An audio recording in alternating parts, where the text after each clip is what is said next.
All right. My name's Win, and I'm a security guy. And I'm going to be talking about some problems that I've noticed in the last few years. But before I do that, I'm going to do a crass commercial plug for my latest project, and I want everybody's support on it. We got to get kids and families fixed. So we have a Kickstarter project. Just pass them out. Yeah, that's me. And spread the word, all the support that our Kickstarter project can get. End of crass commercial plug. Just hand them on out. Get everybody involved because it really, really matters. And we're really kicking the thing off on Monday and Tuesday this week. We were going to do it earlier, but an election and a storm got in the way. So, at any rate, hiring the Unhireable, we've got some major problems, and I tend to believe that they begin at the top of our government. Napolitano says, we cannot find enough really good security people, and I'm saying bullshit. That's just not true. Dernsa, director of the NSA, was out at DEF CON and said, you guys are the greatest security people around. And there was a zero-day hacking contest, and a 12-year-old girl won the damn thing. But she's probably unhireable by any measure of standards that we've got today. So I'm going to look at this from a discrimination standpoint, that we are actually being discriminated against, and there's going to be some legal outcome from this over the next several years. But it starts back in 1969. That's not funny. And that was not Al Gore. He was off with Tommy Lee Jones doing wicked weed. I wanted to get a job. I wanted to work for the greatest company known to man, to become a researcher, have them pay for my education. And what company was that? IBM? No. What was the greatest research company in the late 60s? Bell Labs. I wanted to go to work for Bell Labs. And they were going to pay for my education, and I was going to learn how to be a great researcher. So I go down to the HR department on 56th Street and Madison Avenue in New York. And I pass the I can speak English test, and I know math test, and all the other kind of crap that goes with it. And everything's all laid out. I'm going to have this great career, great education. And there was only one more test. Now, back in those days, we didn't have fiber. We had 2,048 pair cables that we wired the telephones with.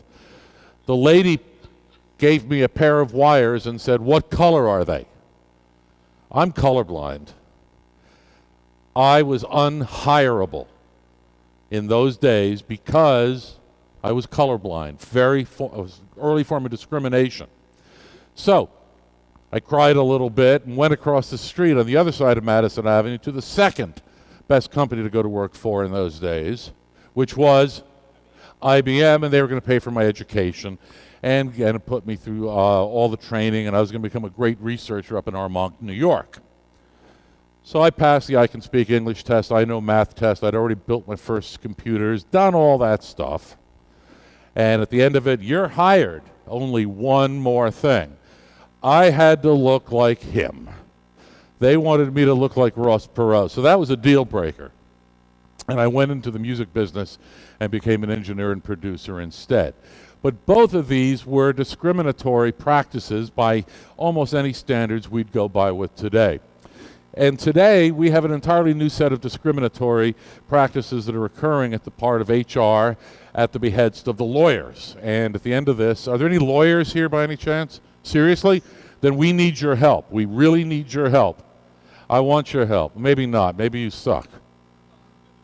I don't know. I don't know the dude. Maybe he's good, maybe he's not. But we've got a lot of discrimination going on. We're going to go through how can we get around this and what do we need to do. Number one, they got to recognize that we're not all created equal. Everybody has specialties. Anybody who claims to be a security expert and knows everything, what do you do with somebody like that? Run like hell is the correct answer, because none of us know everything. We all have our little niches, little specialties, and what we should know how to do, all of us really, really, really well, is know how to reach somebody else that knows how to answer the question that we need answered. It's how do you get the information that you need. But we're all created completely differently. And so what's normal? By today's standards, we're probably a little bit closer to the black and white picture over on the left versus the girl with the dragon on the right, but things are shifting a little bit in certain areas, but not within corporate America, not within government organizations that are trying to hire so-called security experts to save networks and nations. And we then have to default to standard deviations. Where does everybody sit? And we tend to look, and government and corporate America look in the middle. They want the normal people, whatever normal means. However, when we look at geeks, when we look at people that really understand this whole space, and they were talking earlier about we're going to do this cool stuff with toys, or we're going to do this cool stuff for people that have certain limitations. It wasn't originally designed that way, but we are the outliers sitting on the outside of these curves. And typically, it becomes very, very difficult for us to get jobs. But as in anything else, we just went through a very painful election. This has to change at the very, very top, at leadership. Now, this little video up here I'm going to show you, we've all probably seen or been hired or worked with somebody that meets these criteria. I'm going to put you in IT, because you said on your CV you have a lot of experience with computers. I did say that on my CV, yes. I have a lot of experience with the whole computer thing, you know, emails, sending emails, receiving emails, deleting emails. I could go on. Do. The web, using mices, using mice, clicking, double clicking, the computer screen, of course, the keyboard, the bit that goes on the floor down there. The hard drive? Correct. Uh-huh. Well, you certainly seem to know your stuff. How often does management tend to fall into that level of knowledge, and they're the ones who are supposed to be hiring folks like us that are, in theory, understand what we're doing? Huge disconnect going on, and especially, as I'll show you, in part of the hiring process. What we forget is we should begin with skills. Corporate America, government needs to begin with skill sets, not some of these arbitrary discriminators that we're currently using in all sectors, not only in the US, but certainly in Europe as well, from my experiences. So we need to realize that there's different levels of skills, and one security guy, just because you know how to configure a firewall does not mean you know how to code in assembly language. And we all understand these discriminators and who kind of knows what. So it makes it a lot easier for us, but it's very difficult for HR when they're using binary discriminators in order to filter people out that do not fit that middle place of norm. First thing we got to do is forget about these degrees. Why do we have to have a bachelor's degree in Chaucerian English in order to be able to get hired as a security guy, even though I may have umpteen credentials behind me? So we use this as an arbitrary discriminator to say you have to have a bachelor's, you have to have a master's. And how many jobs have we seen that say I need a really, really good security guy, degree required? Doesn't.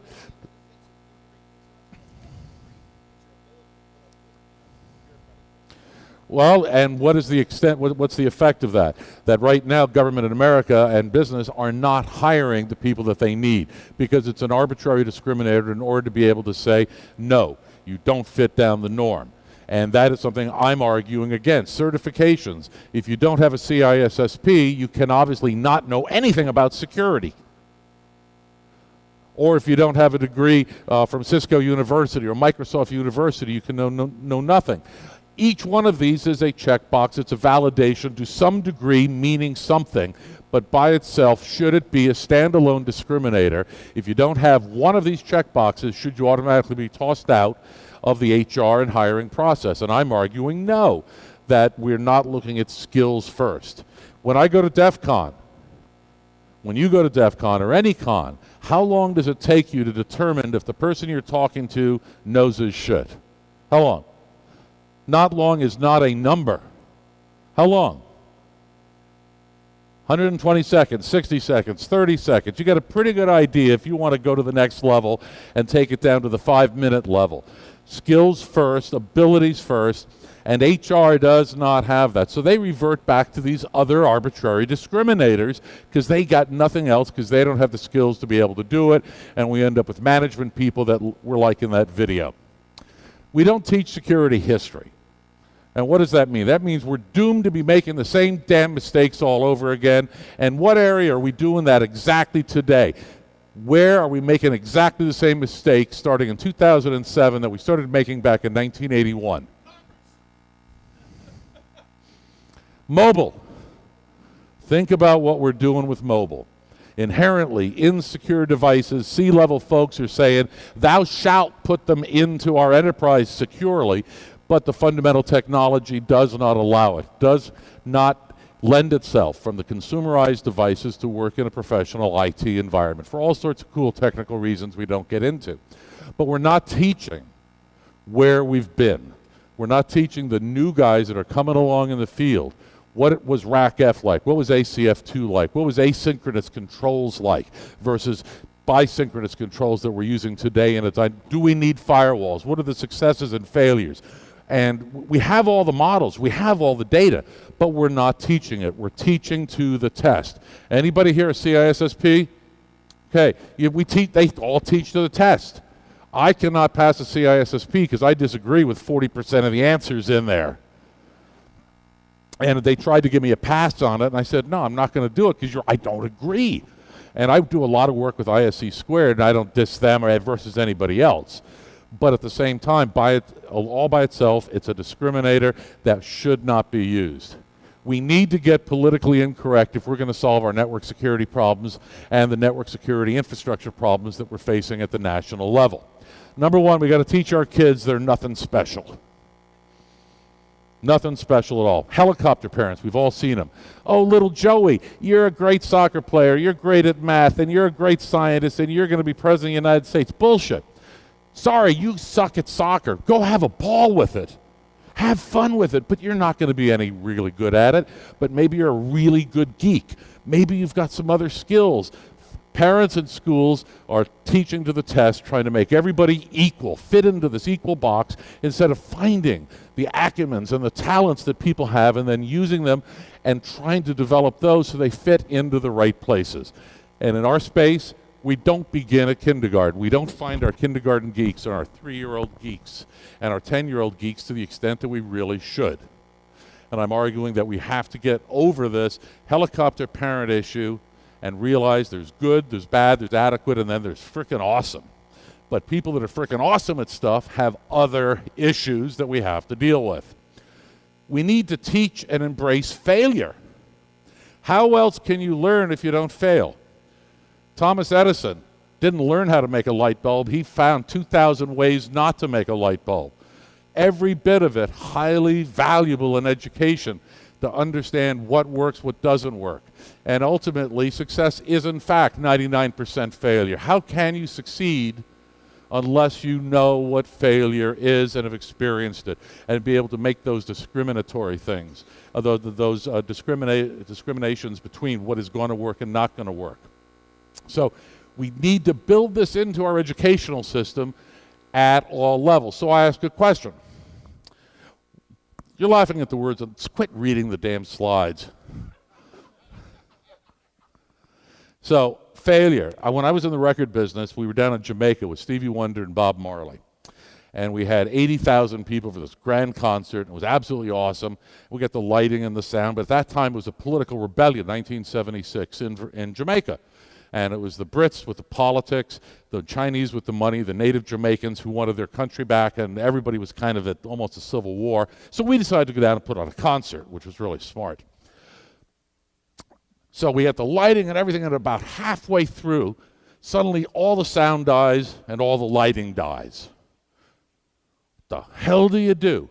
And so we're all kind of like doing our normal, all right, here are the routines and things that we need to check. And one of the grunts, the roadies, says, I know what it is, and he grabs a canister, a fire extinguisher, runs over to a pole transformer by the lights, and starts shooting CO2 on it. He gets arrested for terrorism, but he cooled the transformer down enough to give us our power back so we could redistribute the load. I learned from failure. Now, what does corporate America and HR want? They want, do you know how to configure a firewall? Do you know how to configure a router? Do you know how to make all of this stuff and make 2003 and 2007 and Server 2010? Can you make it work perfectly? Sure, I've never had a problem in my life. You're hired, son. Versus, shit, every time I get by one, something craps out and I have to spend all night making it work.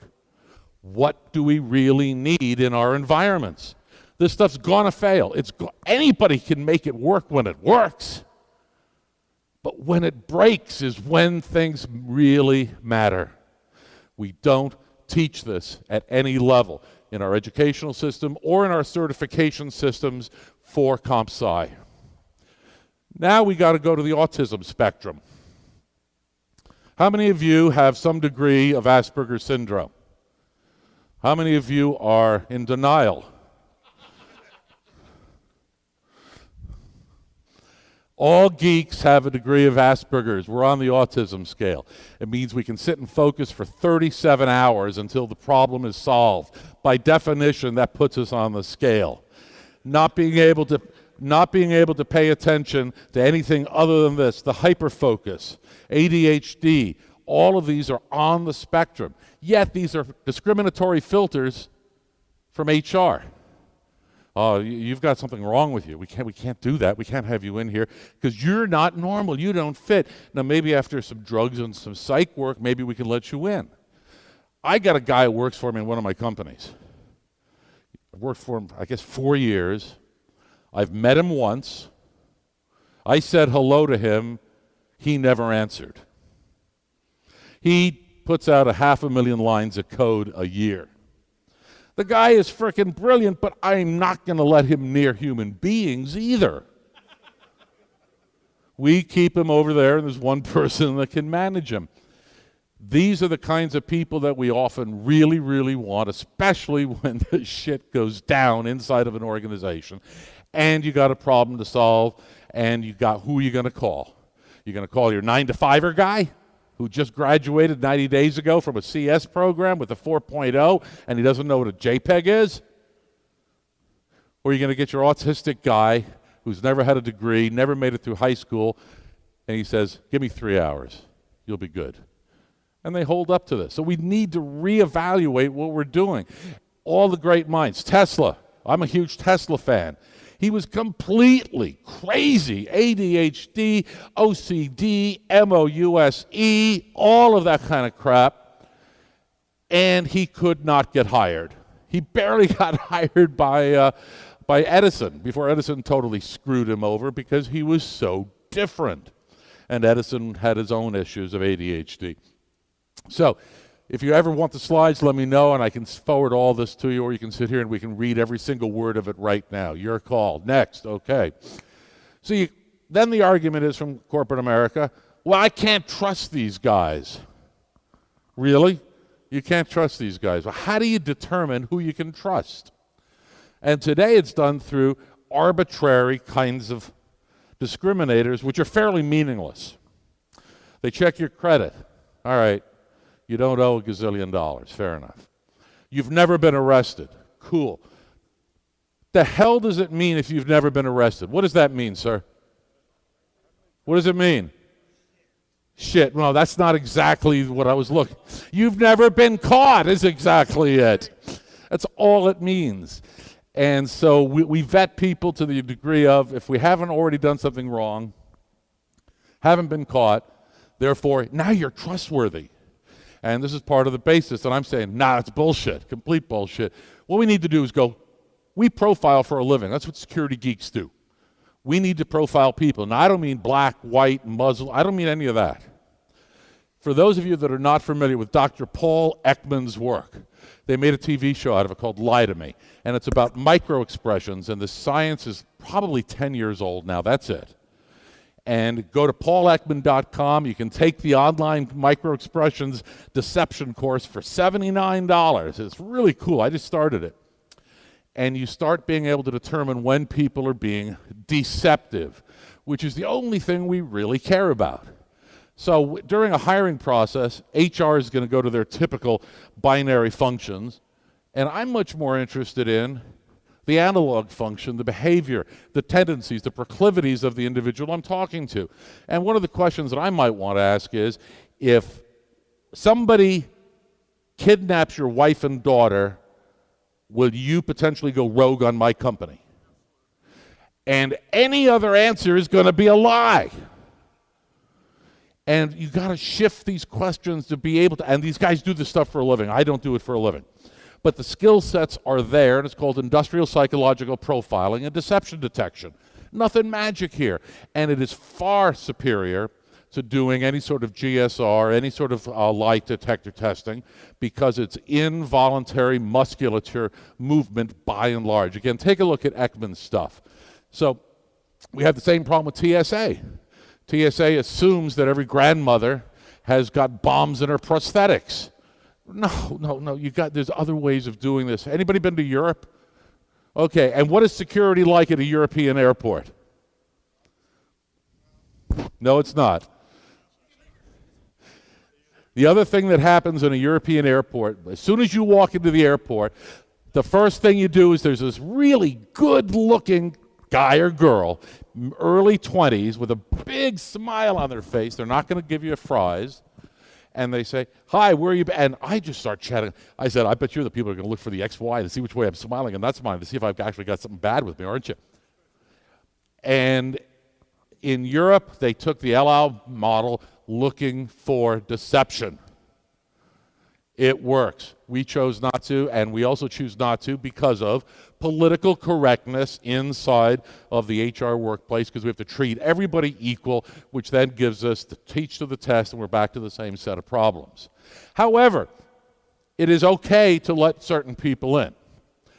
We can let in the chief of CIA counterintelligence against the Soviets, who worked for the Soviets, the head of the FBI counter-Soviet intelligence, who worked for the Soviets, and we couldn't find them because we're being politically correct instead of being efficient.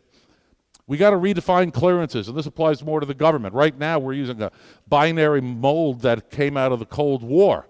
And the original secrets were very, very simple. We had nuclear secrets and military secrets. The third secrets that came up after that were cryptography in the early 1950s. We thought we had some sort of ownership of it all, but the Russians were way ahead of us because they adapted the old German models. Redefine clearances. Just because you want to defend a firewall, a network, a database inside of an organization, does that mean you have to have the same level of clearance that somebody who's going to be running bombing missions needs? And I'm saying, no, we need to have a new set of trust that's established based upon the actual needs of the architecture of the networked organization. We don't have it, and the government hates this. I gave a talk to the FBI, about 500 of them, in East Tennessee recently. I got a letter back. They said, "Your talk was absolutely awesome. You succeeded in pissing every single person off."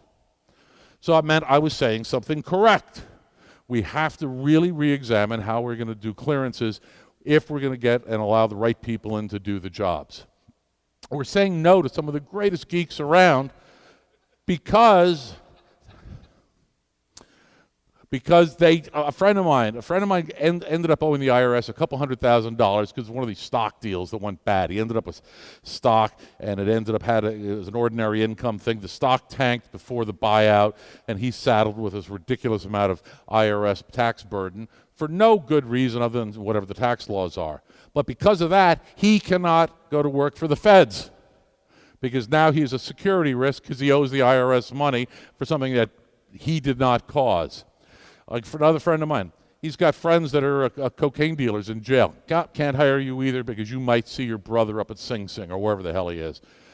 Arbitrary discriminators instead of using the proper types of deception profiling across the people. Now, Raytheon actually was able to bypass some of this.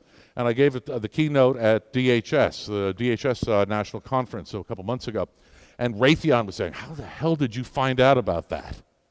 And so now DHS is having a talk with Raytheon, but Raytheon was realizing that they needed to get the right people, and they said, we're going to bypass the conventional process by subcontracting out to a subcontractor to get the right people so they don't have to then pass the same level of stringent clearance materials and regulations that they would if they were in the prime.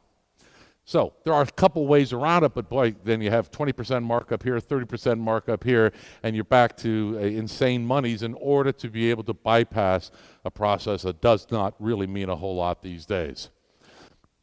I was at DEF CON at the roof party at the top of the Rio just this last August. I'm talking to a friend of mine working for one of the defense contractors. He says, I need a guy, and I need him to be able to do that. And I said, oh, shit, I think he's right over there. So I went and grabbed a guy. I had a beer, and they got to talking. And they go, okay, you got the skills. And I did one of those 5-minute talks to get him past the initials. And so the big guy finally says, he says, what is it about you that could make you potentially unhireable? Better to let me know right now. He goes, I'm Canadian, which means he could not go to work for the defense contractor without 5 years of paperwork in order to prove that he was not a terrorist. So again, we've got our special relationships with our friends in the UK. We've got Canadianistan. We've got Australiastan. Got all these places that we cannot co-op outside of very structured, high-level clearance organizations where they do have reciprocity. Otherwise, these guys are out.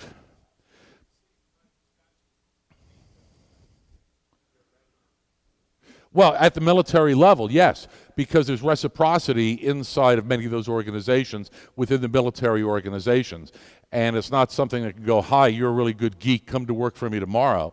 It's one of these 180-day, 2-year processes of the kind of vetting so they know what you did and what your kindergarten teacher smoked. I mean, oh, they do. And many of them are, I mean, how many people here could pass a lifestyle poly? Yeah, with some of your half hands up, right?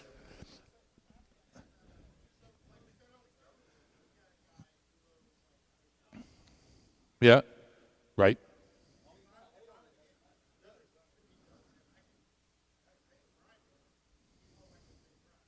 I don't know that. That's part of what the profiling and industrial psychological interviews are all about.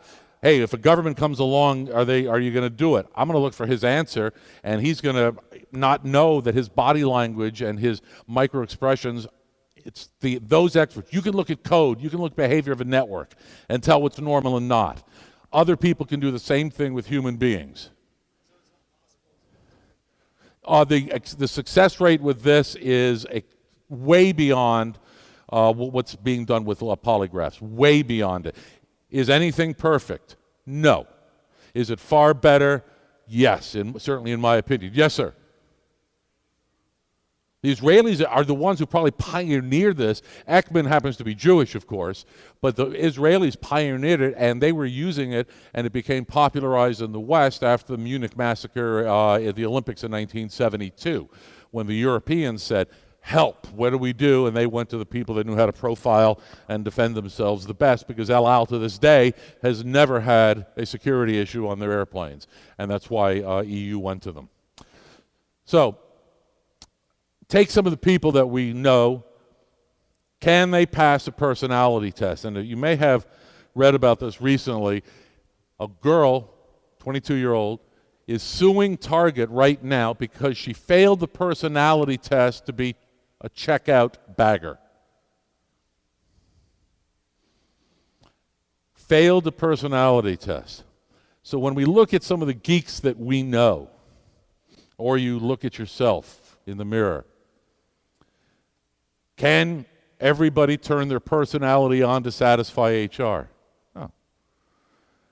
HR is going to be discriminating based upon personality. Some of it is going to be highly arbitrary. And if somebody's sitting there with a tick, like doing this every couple seconds, they may be able to code great, but they can't interact, and that's going to get them out. So again, personality tests have to be removed from the equation as an absolute discriminator, just one piece of the puzzle. Lots of discriminators are being used. Ageism, I probably couldn't get a job anywhere in the world right now because I'm approaching 102 years old, so fat chance of me getting that. But so they often now are kicking out the old people. Great. So I just had a meeting with some folks out of Miami. These guys are in their mid-50s, and they're getting ready for forced retirement. But they got 30 years of experience behind them. So what we're fundamentally saying is, okay, you're 58, you are now kicked out, We're not going to call you. Don't call us. We got a 22-year-old that just came out of school, and he will take care of everything for us. Is that an adequate response? And I'm arguing no. In the academic world, we have the concept of emeritus, that, okay, you let the guy go off a little, but he doesn't disappear. There's a transfer, a brain trust transfer of his knowledge of when things go wrong. The shit just hit the fan. Call Bob. Bob went through this 12 years ago. We're screwing ourselves because of the way that we run our organizations now. And we have to have a better process for the exodus and transition of the expertise, especially when people are getting older and older. Personality, HR, some people just don't like you. There's just personality clash. HR person, bam, you walk in the room, bam, bad vibes. It's like hanging out with the Dementors from Harry Potter. Just not going to work. Is that fair? No, it's not fair.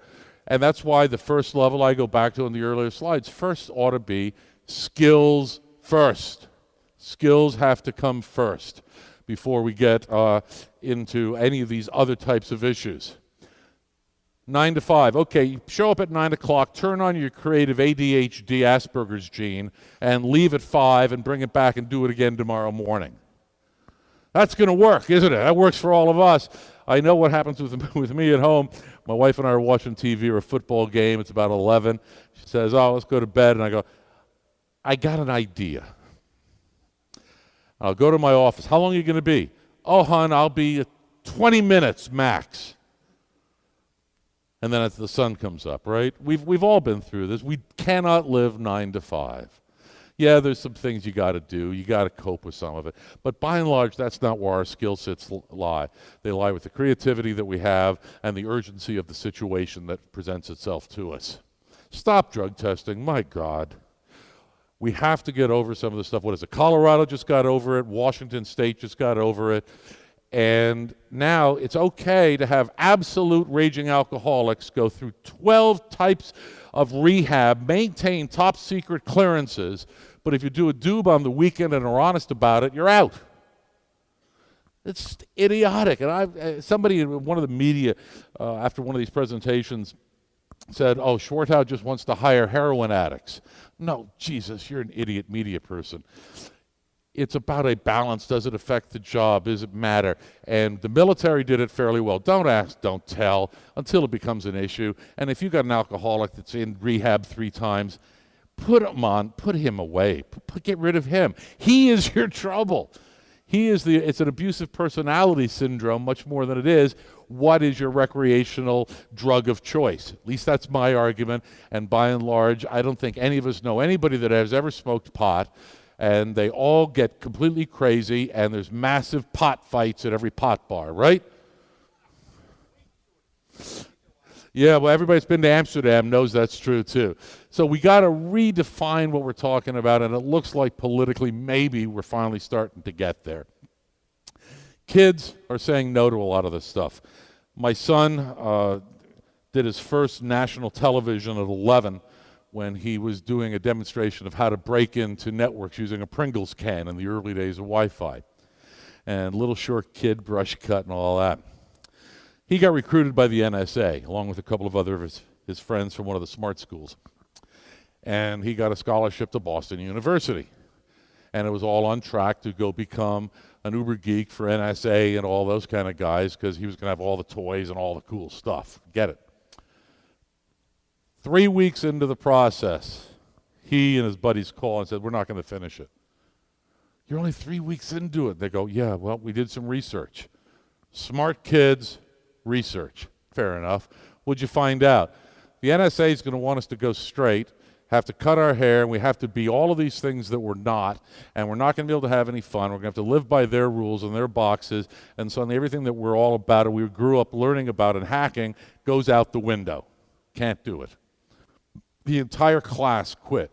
And because of a lot of these restrictions, we're losing some of the best and brightest talent because of the nature of the restrictive behavior and the Cold War mindset that is still being adhered to, especially inside the government.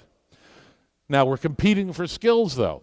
So just saying no is even making it worse. Okay, we got the financial sector, and we got the private sector, we got Europe, Asia, all these private sector guys are competing for skills. Then you get the governments competing for skills. And they're crying that there's not enough folks out there, but for those of you who've been to DEF CON, there's 15,000 people out there, and an awful lot of them can't get jobs because of some of the reasons I'm mentioning here. So where do they go to work? The bad guys. Bad guys don't care what drugs you do, what you look like, what your history is, what your psychological proclivities are. Only thing they give a shit about is what? Deliver the hostile code we're paying you for. That's all they care about. So we have a different balance of what's going to end up happening with the skilled people, whether it's in the US, Asia, or Europe. They're going to find some way to make money, one way or another. And because of our discriminatory practices, we're losing an awful lot of them to the dark side. And whether it's in the criminal side or it's at the nation-state side, somebody's going to pick up if they have skills, because they do have the skills-first mindset. So if we decide to hire the unhirables inside of organizations, what do we have to do? What do we as the man then have to do in order to make them fit into the organization? Well, number one, let them go to HackerCons all they want. This is how we learn. We sit there, drink mass quantities of beer, meet some cool people, hack a little, don't sleep for 3 days, and then we have a brand new page in our Rolodex. Rolodex. Anybody remember Rolodex? Yeah, okay, that word still translates. I don't know. And we got to just, whenever they want to go, let them go. They got to learn how to own their own IP. And this has been a problem and still is a legal problem inside of so many organizations. You sign up, you're a developer, everything you create is ours. Even if you create it at home on your time, it's ours. That's just fundamentally wrong. So you go to work for a big company, you're working on a big project, the big project stuff is theirs. No disagreement there. However, you're a smart guy, and at 4 a.m. in the morning, you say, "Hun, I'll be right back." You had an idea to build a little tool to make your job easier. You should be able to own that tool. That's yours. You made it at 4 in the morning, ignoring your wife, made your job easier. That's going to allow them to own the rest of the IP. We need to be able to restructure it and give something back to the geeks.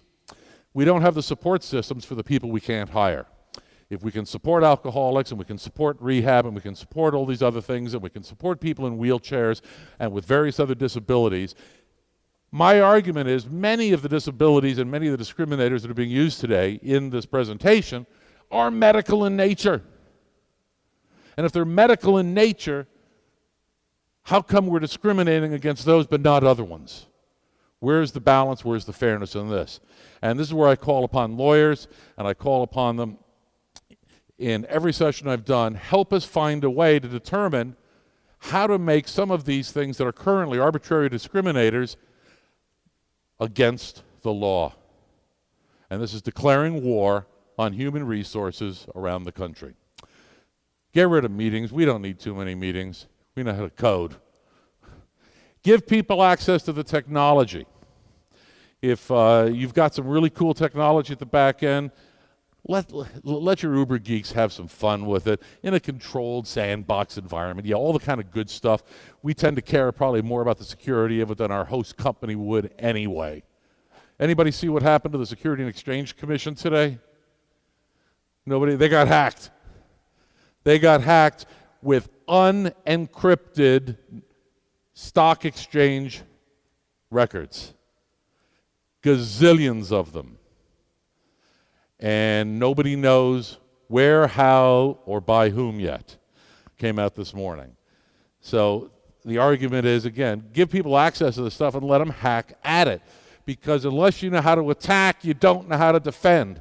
And organizations need to be able to have attack centers.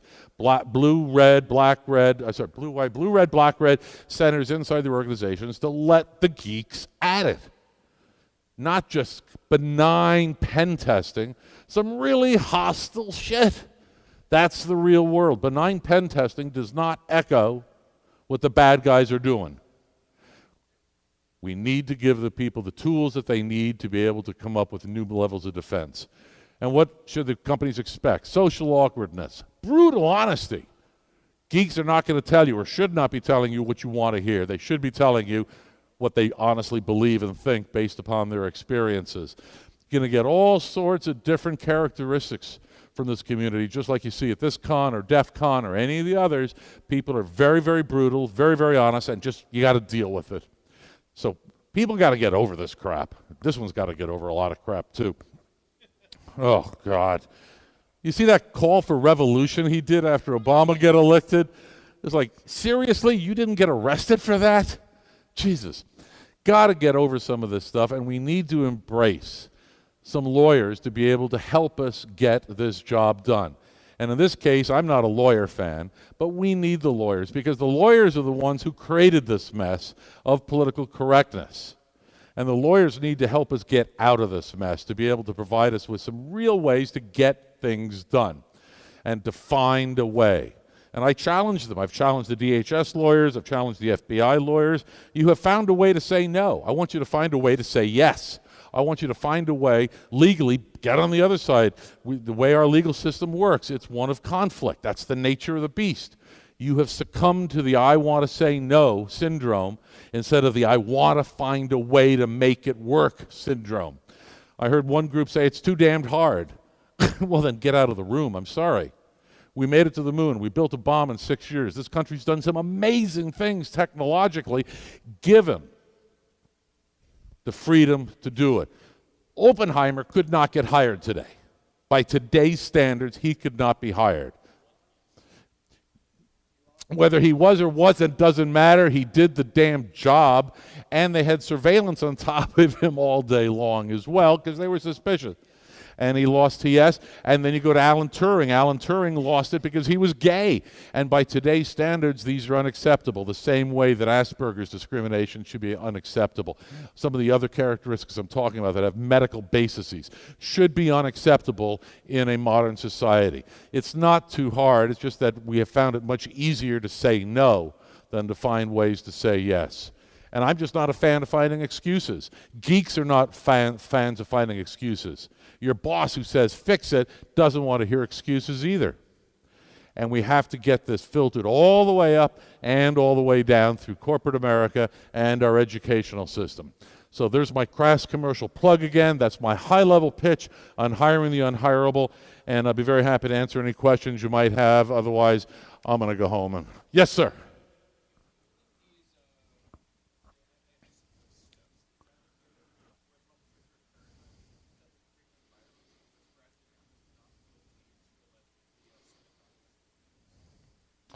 Getting involved in I think Bradley Manning is not, I'm talking about it from a technical issue, not a social issue.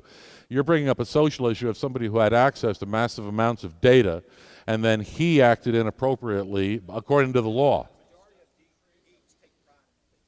The majority of geeks take pride in what they do, and again, part of the vetting process, part of the hiring process, are you going to be a Bradley, and again, I don't have all the answers on the hiring question. Are you going to go Bradley Manning on me? Where are your triggers? Where are your proclivities? And my job as the profiler review is to understand your stress points and where your allegiances really are. Are you really that pro-Muslim you're going to go rogue on me? Or you just wear a turban because you like to stuff your Uzi in it? I don't know what the answer is. What? That wasn't funny. That wasn't funny. And it's about understanding who I'm hiring. And geeks tend to be exceedingly allegiant to folks that treat them right. So is every geek great? No. Is somebody going to go rogue? Yeah. But it's also the organization's job and the guy at the top, the CIO, CISO, however their structure is, to be able to do re-vetting, re-profiling, and keeping up, especially on your mission-critical people where you have root control. And root control is one of the worst things this industry's got. I can't believe we still have root. It's astounding to me. Other comments, questions? Yes, sir. Blackmail. Yep. Yep.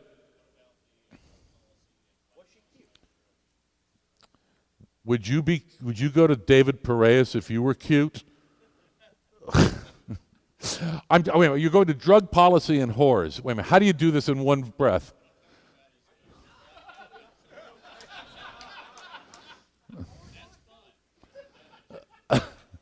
All right, you're not passing any polys.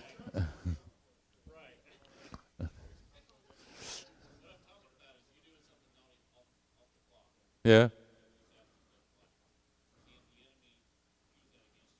Well, this is part of what the alleged poly lifestyle is for, is to find out what it is you do wrong that you could be blackmailed for, is allegedly part of it. And a lot of that has to do with relationships, and I'm going back to psychological vetting. Where is your button? All right, now we just found out that you're having an affair. Would you want it made public or not? Maybe you don't give a shit. Maybe you do give a shit. Of course it is.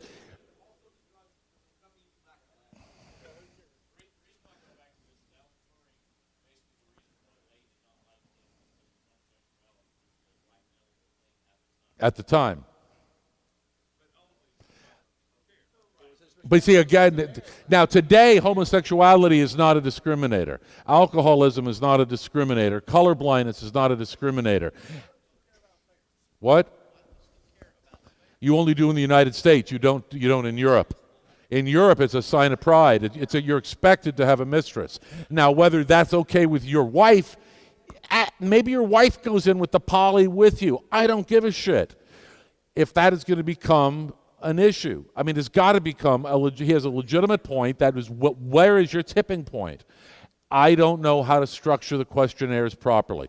That's what these guys, the Ekmans and these other folks do. Where do they find, what are the right questions to elicit those responses? I don't know the answers, but please visit paulekman.com. I mean, the answers are out there. Yes?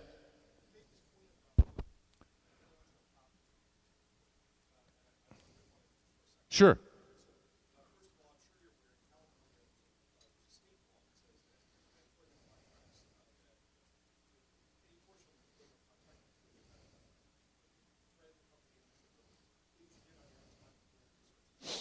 Mm-hmm. Ninth Circuit Court, yes.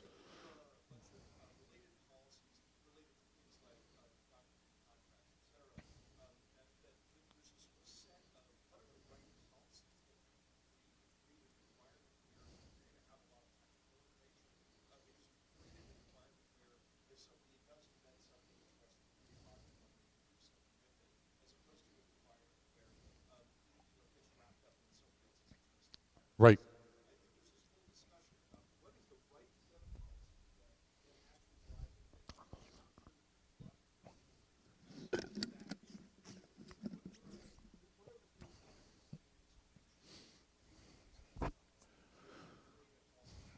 You've taken one bullet point and said, and I fully agree, that there is so much underneath of it. I mean, I have touched on, we could go on for weeks in this and try to come up with an agreement, and we probably would not come up with an agreement. Or maybe geeks could. Again, I don't want to drill down on any one issue with an answer, because that's what off time and bar time is for. Yes, sir.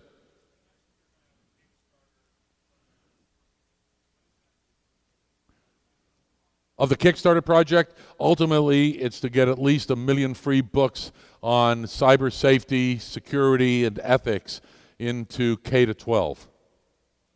I did the first round of it in 2002, and I paid for it all myself. We were able to distribute about a little over 100,000 copies before anybody really gave a shit about it. Now, allegedly, a lot of people give a shit about it. And so we decided to do it on Kickstarter this time instead of me pouring out all the money, because I don't have that money. We lost money in the crush. We all did, yes?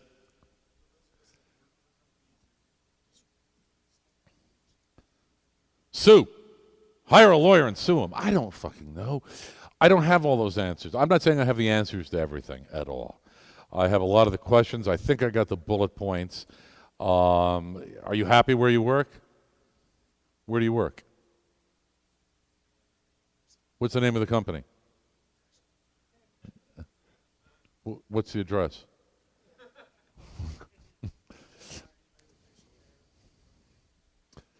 In a medical environment, they can actually make cases in certain health environments. I know certain cooking environments. That's why the hairnet issues, and now, you got the gloves. I mean, when I grew up, gloves touch hamburgers. The hell with that. Slop it on. I mean, if you're in New York and you get your fist food on Broadway, that's mystery meat, and God knows where the hands have been. So, there are certain areas where there are legitimate reasons for things, and I'm not even going to attempt to argue against those. but I'm arguing from a high-level geek standpoint. Are the discriminators such that they're unable to actually defend themselves? And when we're talking about what Napolitano has been saying, that we need 30,000 people, we can't find them, and I'm just calling bullshit on it. There's 30,000 people in this country that can do the job if you will allow them and restructure yourself. It's one of the quotes that came out of one of the articles that came out of this whole discussion, and I wish I could take credit for it, but it said, what we're looking for are people with black hat skills with white hat backgrounds. And it's not a bad quote. Yes, sir.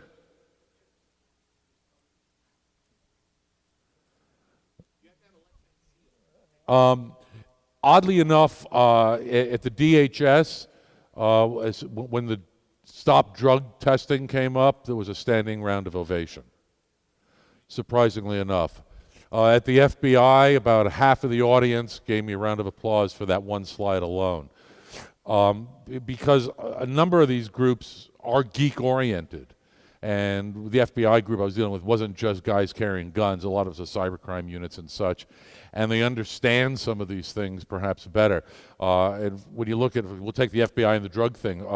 After, was it Oregon? No, not Oregon failed. Washington and Colorado won. And every police department is going, hell yes. When you look at the drug law changes that they're trying to make more draconian in Holland right now, they're trying to go back and emulate more of what the U.S. is doing after, 15, 20 years of liberalization. The biggest group against them is law enforcement.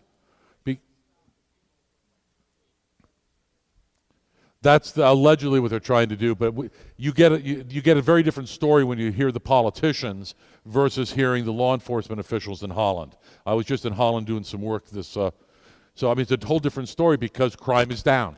And what is going to happen is if they do what they plan on doing, it's going to put pot back into the hands of the hard drug dealers and ecstasy and cocaine and heroin dealers on the streets of the North Africans that are building their own drug infrastructure in Holland. Sorry? Because of that, absolutely. Absolutely correct. Absolutely. Yes, sir.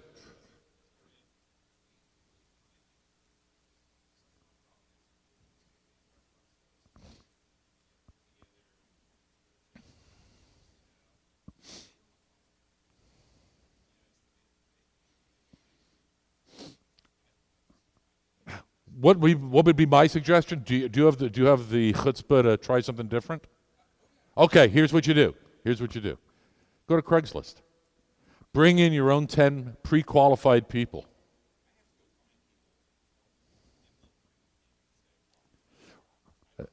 That's not what I said. I said, do you have the balls to try something different? Go to Craigslist. Go get your own people. Go make your own decisions before you even touch HR. And I mean, you have going outside the channels, finding a friendly lawyer, and I actually have a couple of cyber geeks out of the Department of Justice I'm talking with now about who's going to get sued first. We're looking at having some test cases for people that, whether they're existing inside of an organization, feeling discriminated against for some of these, unable to get hired for some of these reasons, and trying a couple test cases. Because test cases, unfortunately, in this country are still the way to get the law changed. Not that I particularly like it, but it's the mechanism.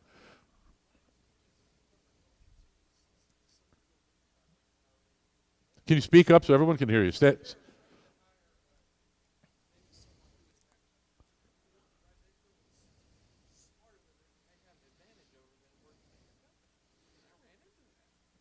All right. Most geeks I know like people smarter than them so they can learn. No, we had the management slide up there earlier.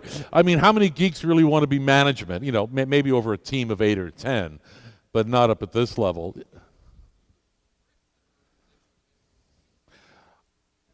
The gentleman said paradigm shift, think shift. I fully agree. And is this going to happen overnight? No. I mean, 30 years ago I said we're going to go to war using cyber weapons between countries, and they said I was nuts. So 30 years later, we're doing it. Now, is this going to change overnight? No.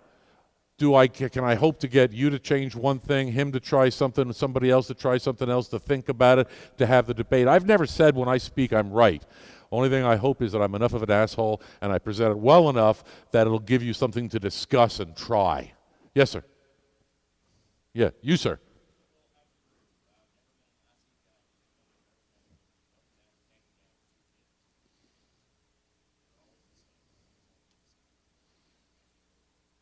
And is that a good thing or a bad thing?